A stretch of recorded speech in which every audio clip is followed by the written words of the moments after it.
The frost had lifted late that spring, reluctant and mean, like it hated to quit the land it clung to. By the time the soil had softened enough to turn, most of the valley folk were already behind on their planting.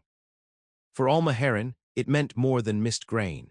It meant the difference between hunger and survival, between keeping the farm or letting it rot out from under her dead husband's name.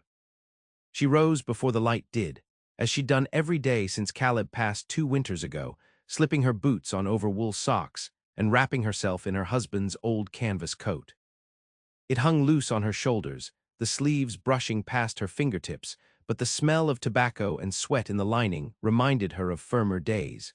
She wore it like armor. Out in the barn, the mule blinked sleepily, too old and bony to be of much use anymore. The plow sat idle by the far wall, its iron teeth flecked with rust, and the wood handle split where the cold had gotten into it. Alma pressed her hand to the haft, trying to imagine the weight of it again, the give of soil as Caleb had once heaved behind it. She had tried it herself last season. Her back ached just remembering. The farm, if it could still be called that, stretched out in stubble and sorrow. The apple trees along the edge hadn't flowered proper in years, and the fences leaned like drunkards, their posts rotted or stolen for firewood. Still, it was hers, or near enough. No children, no kin save for a cousin who wrote from a missionary post in Kansas once every solstice. Alma had never asked for more, but the work asked for more than she could give alone. That morning she hitched the wagon and filled a sack with grain, the last decent haul from last autumn's meager harvest. Enough to offer without starving. She'd heard from Mrs. Lowell at church that a man was camping out near the ridge, doing odd work for food or shelter. Not many dared linger near the Comanche border, not after the skirmishes a few years back, but this stranger was said to be quiet, didn't drink, didn't loiter in town. He might have been a soldier once or a trapper, nobody knew for sure, but he had strong arms and no debts. That was enough to make her hitch the mule and roll toward the ridge. The path narrowed as the wagon climbed, scrub oak leaning in like watchers. Alma held the reins tight. The wind came cooler through the pass, smelling of iron and old pine. She saw the smoke before the man, a thin, steady line rising behind a stand of cottonwoods. When she called out, her voice cracked. She'd gone too long without using it for anything but prayer. He stepped into sight without hurry, tall, shoulders square as a fence post, skin the color of tanned rawhide, hair shorn close to the scalp except for a braid down the back. He wore a coat made from patched army wool, one cuff torn clean off. His eyes found her and stayed there, steady as a hawk's. "You the one lives near Hollow Creek?" His voice was low, but not rough. She nodded. "I've got land to turn and not enough hands. I can pay in grain." He looked at the sack in the back of the wagon, then at her, taking in the coat that didn't fit, the lines in her face. He stepped closer. The mule stamped once but didn't flinch. "I'll work," he said. "Name Isaiah." She hesitated. "You'll take food as trade." "I'll take fair trade, work for a week. You feed me, I plow your land." Her shoulders sagged with the weight of relief, though she kept her voice even. "You can ride back with me." "I'll walk." She didn't ask why. She only turned the wagon and let the mule lead them both down the winding path. Behind her, she could feel his steps, sure and silent, like he belonged to the land more than any man born to it. They reached the farm as the sun crested the far hill. Light spilled over the fields in gold ribbons. Isaiah stopped at the fence line and looked out over it, his jaw hard but unreadable. She watched his eyes scan the barn, the house, the windmill stump that hadn't turned in 3 years. "I'll sleep in the barn," he said, as if answering a question she hadn't dared to ask. Alma gave a short nod. "There's a cot. And water from the pump. I'll have supper come dusk." He turned without another word, striding toward the barn like he'd done it before, like this wasn't the first morning of something neither of them could yet name. Alone again in the yard, Alma set her hands to the reins once more, but her eyes lingered on the path he'd walked. There was a way about him, coiled, quiet, like a man who knew what it meant to be owned by someone once and had vowed never again. The wind kicked up a scatter of chaff across the earth. She watched it dance, watched it fall. Then she went inside, lit the stove, and put on a pot of beans, not knowing yet how much the land and her heart was about to shift. By the third morning, the furrows stretched clean and deep across the first acre, darker than the rest of the land, as though the earth had been holding its breath and only now remembered how to breathe. Isaiah worked with a rhythm that startled her, silent, deliberate, tireless. He moved behind the plow like he was reading something in the dirt only he could understand. Alma watched from the porch with a mug of bitter chicory and her hands idle in her lap. She offered to take over once, more out of habit than hope, but he'd only looked at her a moment, eyes unreadable, before shaking his head and returning to the handles. No scorn in it, no pity either, just a quiet understanding of what needed doing and who could bear it. He spoke little, ate less, but never refused a bowl when she brought it. He seemed to prefer the outdoors, even as the spring wind brought chill at night. Once she found him mending a harness strap with thin twine by lantern light, hands steady, the old scars along his knuckles catching the glow. He looked up just once, gave a small nod, then kept at it. There was a steadiness to him she hadn't expected, not just in his body, but in the way he stood, in how he listened, like a stone sunk deep into river mud. Alma hadn't known she missed the sound of another person breathing near her until she'd caught herself listening for it. On the fourth day, a storm rolled over the ridge fast and angry, the kind that tore shingles loose and churned up topsoil like a beast gnashing its teeth. She called out from the porch, rain already drumming against the tin roof, and he came loping in from the far field, the plow abandoned mid-row. They reached the barn at the same time, both soaked, wind howling through the slats. He turned to secure the doors, and she watched him in the lamplight, shirt clinging to his back, hair plastered to his skull, but his face calm, eyes scanning the corners like he expected something worse than weather. "Had worse storms where I came from," he said after a long silence. "Where was that?" she asked, wringing out her sleeve. He looked at her then, not evasive, not boastful, just tired. "Texas, south of the Brazos. Near Comanche." She didn't ask more. That name carried weight. Folks here spoke it like a ghost you weren't sure you believed in. But Alma, who knew what it meant to lose something and keep going, understood there were stories folded too deep in some men to be pulled loose with questions.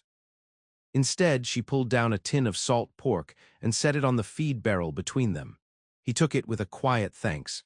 They ate without words while the rain hammered and the barn creaked. The air smelled of damp hay, horse sweat, and storm-washed earth. "You married?" she asked, surprising herself. He shook his head. "Wasn't allowed." She frowned, owned. He met her gaze. 5 years, captured when I was 16 by the Comanche.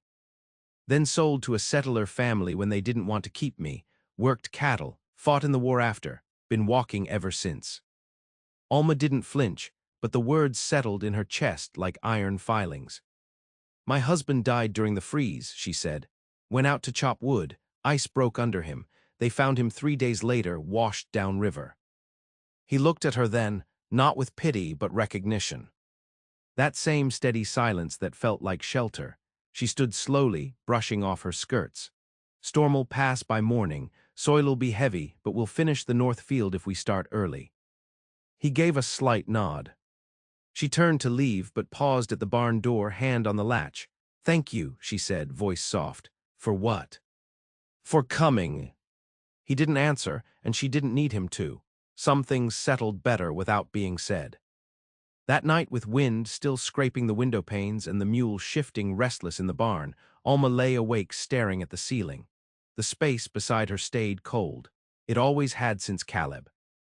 But for the first time in a long while, she didn't feel entirely alone in the dark. There was a man outside who worked the land with care and silence, who bore his own ghosts without spilling them onto others. And in the shelter of that shared, unspoken sorrow, something small and stubborn had begun to grow. By the time the peach blossoms dusted the air like pale breath, Isaiah had nearly cleared the entire western rise. Alma watched the change with quiet awe. The land, once brittle and forgotten, now furrowed deep and rich, like it remembered its own worth. She worked beside him more often now. Not behind the plow, but in other ways, mending tack, hauling seed sacks, keeping pace with the tools he sharpened by firelight. She brought water in the afternoons, their hands brushing when she passed the jug. He always drank slow, eyes on the horizon, as though the act itself were part of some old ritual. She'd begun to learn the rhythm of his presence, how he moved through the world with deliberate grace, never asking, never demanding, just offering what he had without measure. One evening, after supper, Alma found him standing beneath the broken windmill, head tilted back, watching the night sky. A thin smear of stars burned overhead. She approached without speaking, boots crunching dry grass. "I used to climb that thing as a girl," she said. "Could see all the way to Calhoun Ridge." He didn't turn. "Why'd you stop?" "I grew up, got married. There wasn't time." He nodded as if he knew that truth too well. "You fix things like you've done it all your life," she said, "but not like a farmer." "I'm not." She studied the worn line of his profile, lit by moonlight and shadow. "What are you then?" He hesitated, a man trying to forget who he was, hoping that working a piece of land might be enough to make something different out of it. The wind stirred the grass. Somewhere near the creek, a night bird called once, low and lonesome. "I don't know if land ever forgets," she said. "I think it just changes shape around the things buried in it." He turned toward her then, eyes softer than she expected. "And you, what are you trying to make of this?" Alma let the question settle in her chest. "A place to stay, that's all. A place where the quiet isn't so heavy." They stood like that a long while, saying nothing more. She didn't move when he stepped closer. He didn't touch her, only stood beside her, the air between them warm with something tentative, unspoken. In the days that followed, their silences grew companionable. Isaiah began tending to more than just the plow. He patched the chicken coop, repaired a roof tile that had hung loose since winter, even found an old saddle in the loft and oiled the leather until it gleamed. Alma caught herself humming while cooking, a habit long buried. At night, she stitched by lamplight while Isaiah read from a battered almanac she'd never known Caleb owned. Then came the man on horseback. It was near dusk when Alma saw the figure approaching from the south road. A stranger, lean and red-faced, with a sheriff's badge pinned crooked on his vest. He rode slow, not cautious, but certain, the kind of man who walked into rooms like he expected folks to move out of his way. Isaiah was sharpening a hoe near the barn when the rider arrived. Alma came out to meet him, wiping her hands on her apron. "You Alma Heron?" the man asked, reining in. "I am." "I'm lookin' for someone, colored man, late 30s tall. Might call himself Isaiah, but I reckon that ain't his real name." Isaiah stood slow and tall, every muscle in him still. Alma's voice didn't waver. "He works here. I pay him in food. What business is it of yours?" The rider spat. "He's wanted in 3 counties. Not for nothing proven, but folks say he was seen near a fire that took 2 white families. Army's been sniffin' around. Thought I'd check before they come through." Isaiah didn't speak, didn't move. Only his eyes narrowed, just enough to betray the old wound underneath. "There's been no trouble here," Alma said. "Only hard work. You can see that with your own eyes." The man frowned, gaze flicking from Isaiah to the turned earth behind the barn. "Just keep your eyes open, widow. A man that quiet's usually got something to hide." He wheeled the horse without waiting for a reply, dust rising behind him like a curtain. When he was gone, Isaiah didn't speak. He turned and walked to the edge of the field, watching the last of the light sink below the ridge. Alma followed, heart rattling. "You didn't deny it," she said gently. "I didn't start it," he answered. She waited. "Will you run?" He shook his head. "I've run enough." She reached out then, touched his arm, not to hold him, not to bind, just to be close. He looked down at her hand, then at her. "You trust me." Alma didn't look away. "I trust what you've done here. That's more than I can say for most men." The night deepened around them, cool and still. The windmill creaked once, like it remembered how. And in the silence, something between them grew roots, strong and unseen, anchoring 2 weary souls to the same patch of earth. Summer came in sudden, bone-deep heat, curling the leaves and baking the fields until the soil cracked in long, crooked lines. Isaiah rose before the sun most days, his shirt already clinging with sweat before the first light touched the hills. Alma brought water in buckets, dipped from the well while the handle still froze her fingers in the morning, but by mid-afternoon, even the chickens walked with open beaks and wings lifted.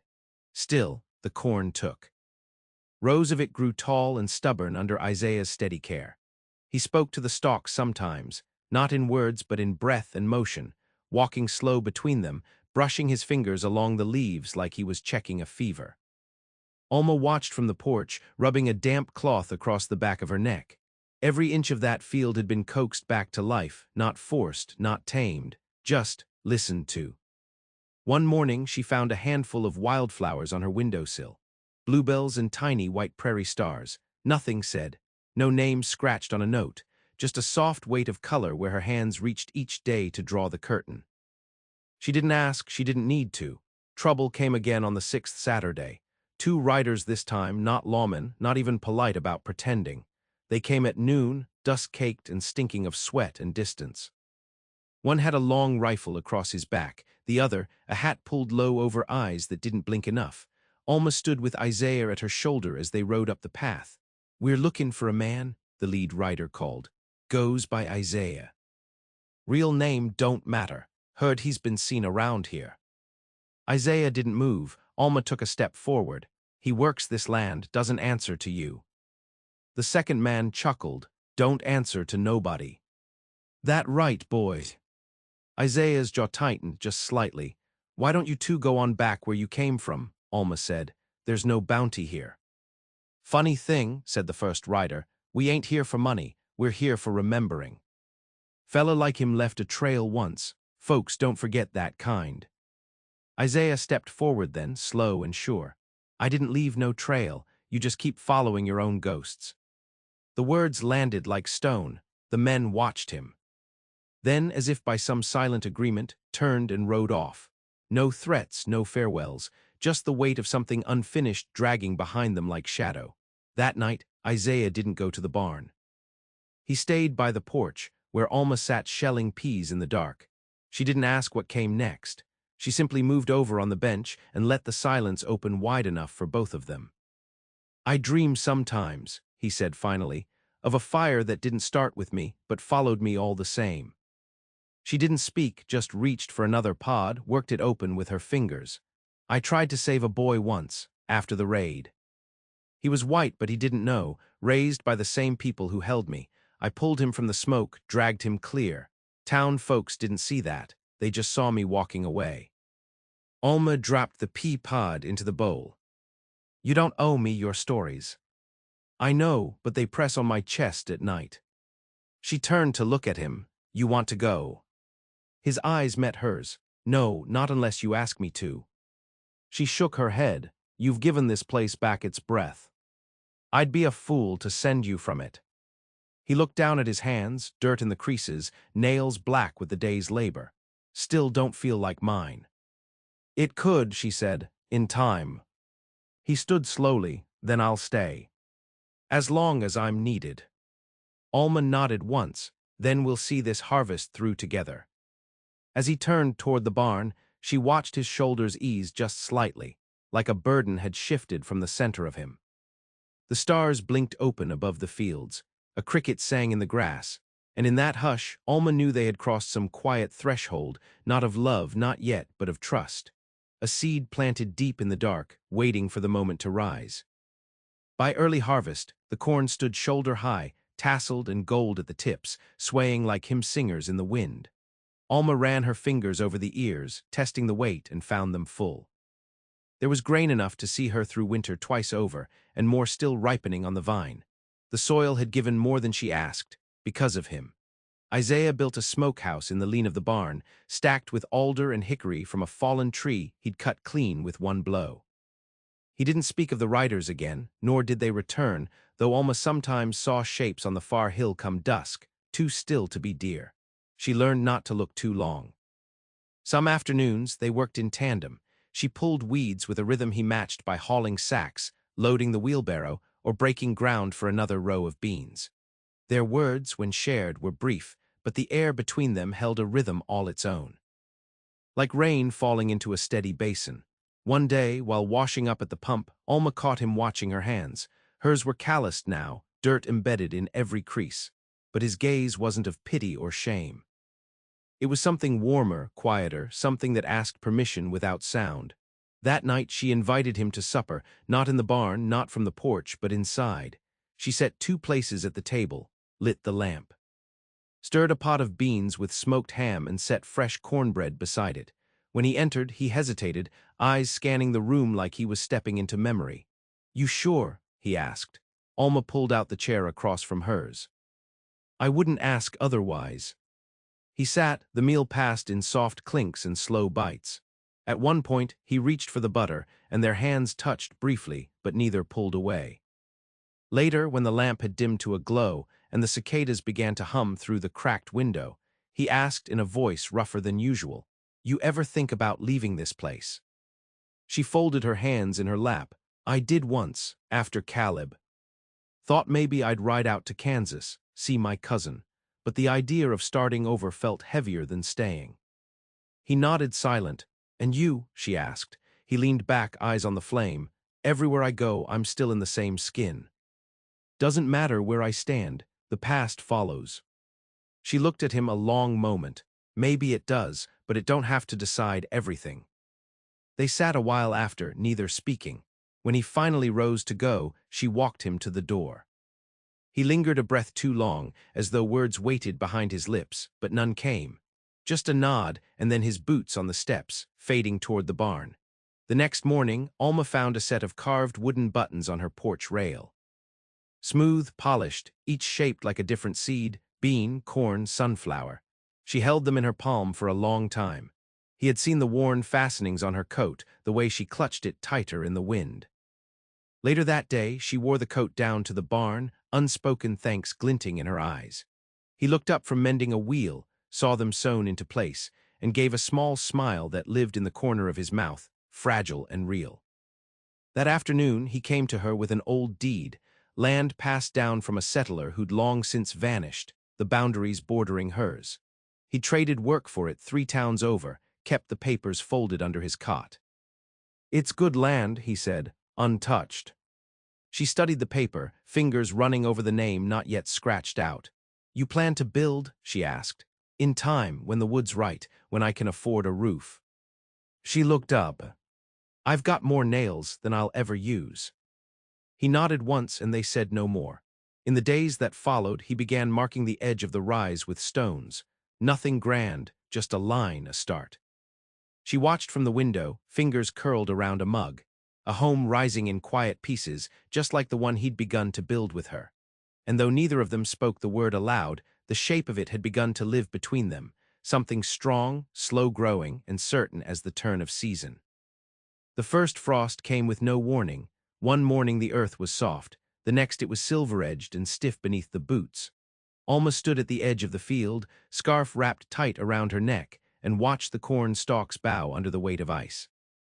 They had pulled the last of the beans 3 nights prior, and Isaiah had stacked the grain sacks in the loft, each one marked with chalk, the numbers neat and deliberate. Winter would not take them this year, not from hunger, not from neglect. Isaiah had begun to split wood in the evenings, the steady ring of his axe echoing across the fields, measured and patient. Alma sometimes joined him, gathering kindling, her hands no longer clumsy with the work. They, grown used to sharing the same silences, ones filled not with distance, but the soft presence of another life near enough to touch. He had yet to move onto his land. The boundary stones sat undisturbed beneath the frost, and when she asked about it, he only said, "Soon." She didn't press. Some choices needed time to ripen. One night, a wind blew hard enough to rattle the panes, and Alma opened the door to find Isaiah standing on the porch, coat dusted with snow, boots stiff with cold. "You could have stayed in the barn," she said, stepping aside. "I know," he replied. He didn't remove his coat as he entered, only stood beside the stove, letting the heat soak into him. Alma busied herself with the kettle, heart thudding a little too loud in her ribs. She poured 2 mugs and handed him one, their fingers brushing.